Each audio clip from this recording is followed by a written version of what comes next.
मध्ये सांगितलंय काय विधानसभेची निवडणूक तुमच्यासाठीच, जिल्हा परिषदची निवडणूक लागली की तुमच्या पोरासाठी, राज्याच्या राज्य मंत्रिमंडळामध्ये तुम्ही खासदार म्हणलं की तुम्ही, कार्यकर्त्यांनी काय करायचं, स्थानिक स्वराज्य संस्थेची निवडणूक सर्वसामान्य कार्यकर्त्याची आहे आणि कार्यकर्त्यांनी हातात घेऊन ती निवडणूक पुढे घेऊन जावं, आम्ही तुमच्या भक्कमपणे पाठीशी आहोत। आदरणीय अमित देशमुख साहेबांच्या सोबत आम्ही काम करतो।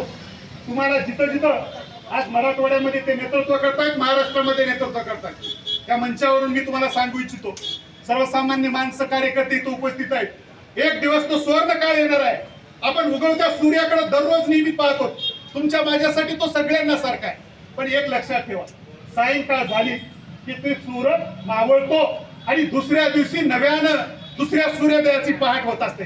त्याच पद्धतीनं या महाराष्ट्रामध्ये परिवर्तन होईल आणि जो नवीन सूर्योदय उगवायला येईल तो महाराष्ट्राच्या मुख्यमंत्री पदावर जाईल, त्याचं नाव म्हणजे आदरणीय अमित देशमुख साहेब असणार आहे आणि ते तुमच्या माझ्यासाठी खंबीरपणाने उपस्थित राहणार। त्यामुळे उमरगेकरांना माझी विनंती आहे, तुम्ही काँग्रेस पक्षाच्या पाठीमागे आपली भक्कम ताकद